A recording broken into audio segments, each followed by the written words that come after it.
안녕하세요. 새속TV 야나 세무사입니다. 제가 매년 영상 올리는 것 중에 근로자분들을 위한 영상은 1년에 한 번씩밖에 못 올리고 있어요. 대부분 자산가분들, 사업자분들 위주로 세금을 신고하다 보니까 근로자분들을 위한 영상은 1년에 한 번 준비하고 있습니다. 특히 근로자들에게 이슈가 되는 것은 연말정산이죠. 연말정산에 관해서 이제 작년, 재작년 영상도 있었는데 올해도 한번 이제 바뀐 점은 없는지 비교를 통해서 알아보고 또 최근에 고소득자에 대한 연말정산 절세 방법이 없느냐 이런 문의가 많으셔서 그것까지 한번 준비해봤으니까 고소득 연봉급여 생활자이신 분들은 주목해 주시면 좋겠습니다.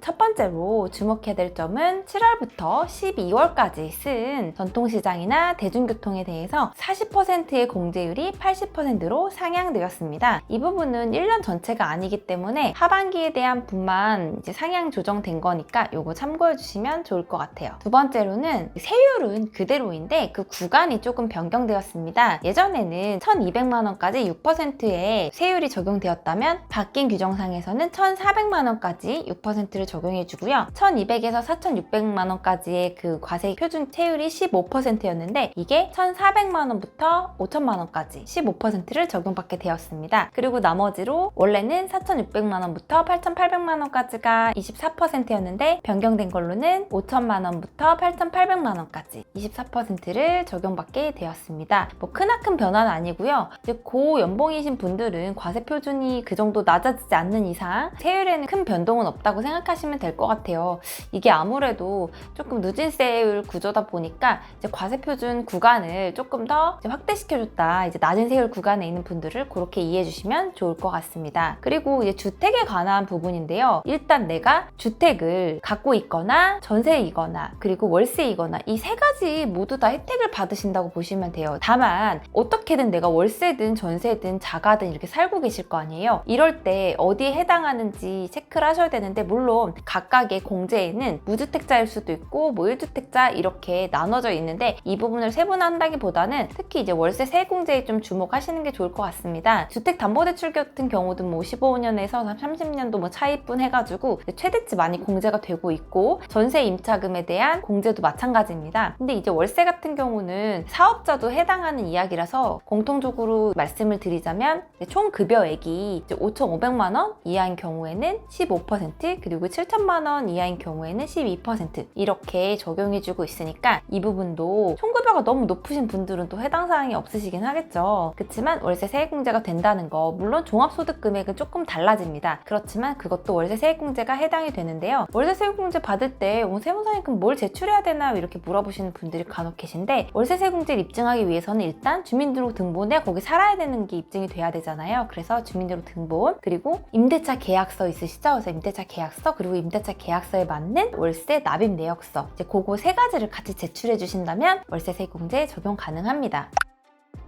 이 다음 이야기는요, 고소득자에 해당하는 이야기라고 볼 수 있는데요. 지금 이제 1인 가구도 많아지고 물가 상승률이 많아질수록 연봉도 상당히 높은 고소득자 분들도 최근에 많아지셨는데요. 두 가지는 꼭 기억해 주셔야 될 것 같아요. 이제 첫 번째로는 많은 분들이 아시겠지만 이제 퇴직연금 관련해서 이제 개인형 IRP 요거 이제 가입하시는 경우에는 700에서 900만 원까지 물론 이제 만 50세 기준으로 나눠졌지만 이제 2023년도 납입분부터는 전 연령에 상관없이 900만 원까지 이제 납입을 하면은 그거에 대한 세액공제가 가능하다고 합니다. 그래서 이제 내가 이제 연말쯤에 내가 연말정산 절세하고 싶은데 토해내긴 죽기보다 싫고 왜냐면 토해내는 순간 이제 더 이상 돌아올 수 없는 세금이 되잖아요. 그런데 부양가족도 없고 소득은 높고 이러신 분들은 일시납으로 700만 원 이렇게 납입하시는 분들이 있으시거든요. 그래서 IRP 같은 경우도 잘 유지해 놓으시면 나중에 또 그게 이제 또 비과세되는 혜택까지 누리실 수 있으니까 이 부분은 주목해 주시면 좋을 것 같아요. 그리고 두 번째로 제가 거의 처음 소개해드리는 건데요.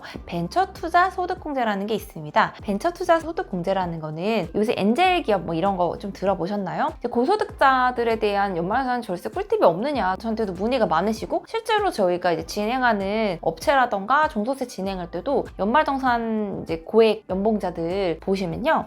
대부분 벤처투자 소득공제를 받으시고 계세요. 벤처투자 소득공제란 일단 취지적인 부분에서 본다면 국가에서 아무래도 벤처기업의 투자를 좀 활성화시키는 시키기 위해서 이런 혜택을 준 제도라고 볼 수 있는데요. 굉장히 파격적으로 소득공제 해주고 있습니다. 내가 예를 들어서 내 친구가 벤처 회사를 창업했는데 이게 벤처 투자 인증도 받았어요. 그러면 나한테 연락이 와서 이거 좀 투자 좀 해라. 그래서 3천만 원 투자를 했다. 그럼 100% 소득공제 되고요. 그리고 3천에서 5천 사이에는 70%, 그리고 5천만 원 이상은 30% 이렇게 가능합니다. 이 얘기는 뭐냐면 쉽게 말해서 3천만 원을 투자를 3천만 원 투자했어요. 근데 내가 엄청난 고액 그 세율 구간에 있는 사람이에요. 그럼 뭐 45% 구간에 있다고 하면 45% 지방세까지 하면 49.5%잖아요. 거의 50% 육박하는 세금 혜택을 보시는 거예요. 그러면 3천이 소득공제는 거의 비용과 같은 동일한 효과를 일으키기 때문에 1,500만 원 가까이 환급 받으시는 거죠. 내가 투자한 동시에 1,500만 원 회수하는 개념이 되는 거예요.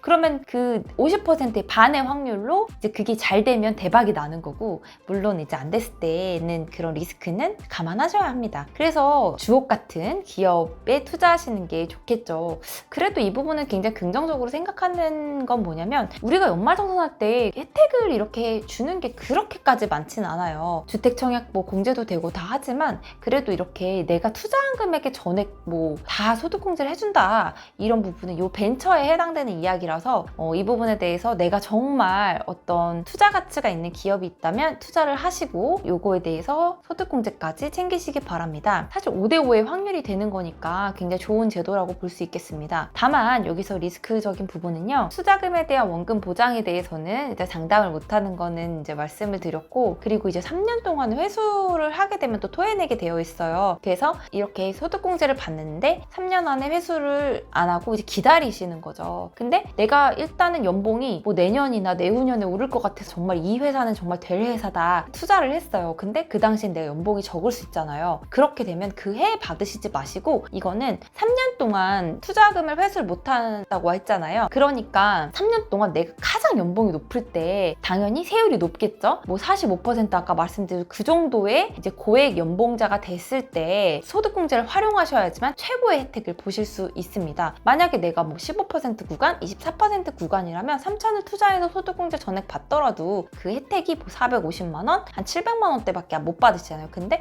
아까 49.5%라고 했으면 1,500만 원 가까이 혜택을 볼 수 있으니까 어차피 소득공제 받는 거 최대치로 받을 수 있는 그런 시기를 잘 틈타셔가지고 반드시 이거 놓치지 마시고 혜택 받으시길 바랍니다.